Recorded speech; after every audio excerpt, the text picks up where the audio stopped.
અભય થઈને નિષ્પક્ષતાથી નિરપેક્ષ રીતે વાસ્તવિકતાનો અરીસો રૂપી સચોટ માહિતી લાવતો સત્યની સાથે અભય ટાઈમ્સ। ગુજરાત ભાજપ દ્વારા શહેર અને જિલ્લા પ્રમુખોના નામની જાહેરાત કરી છે, જેમાં સુરત શહેર ભાજપ પ્રમુખ તરીકે CR પાટીલના વિશ્વાસી એવા માજી સ્ટેન્ડિંગ ચેરમેન પરેશ પટેલની નિમણૂક કરવામાં આવી હતી।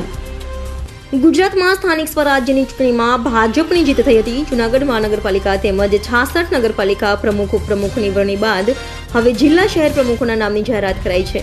ભાજપે 8 શહેર અને 33 જિલ્લાના નવા જિલ્લા પ્રમુખોના નામની જાહેરાત કરી છે, જેમાં સુરત શહેર અને જિલ્લા ભાજપ પ્રમુખના નામોની પણ જાહેરાત કરાઈ છે।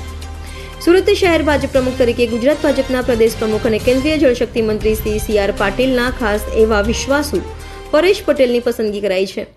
પરેશ પટેલ સુરત મહાનગરપાલિકાના સ્ટેન્ડિંગ સમિતિના ચેરમેન રહી ચૂક્યા છે, સાથે ચેમ્બર્સ ઓફ કોમર્સના પ્રમુખ પણ રહી ચૂક્યા છે। પરેશ પટેલની સુરત ભાજપ પ્રમુખ તરીકે જાહેરાત થતાં જ મેયર સહિતના પદાધિકારીઓ અને કાર્યકરોએ તેમની શુભેચ્છાનો વરસાદ કર્યો હતો।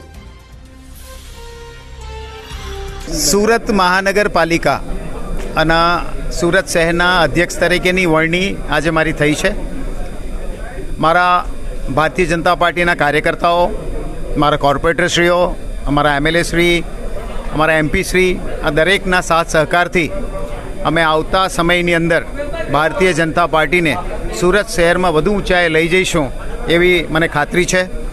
આવતા વર્ષોમાં આવતા 9 મહિનાની અંદર જ મહાનગરપાલિકાની ચૂંટણી આવી રહી છે। એ ચૂંટણીની તૈયારીઓમાં અમે તરત જ લાગી જઈશું।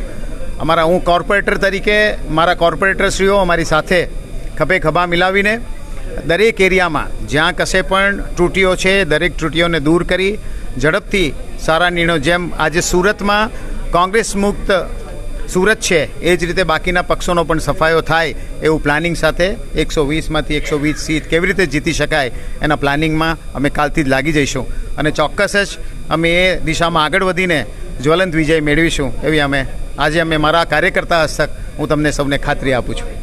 આભાર। ચાલો રમેશભાઈ આવી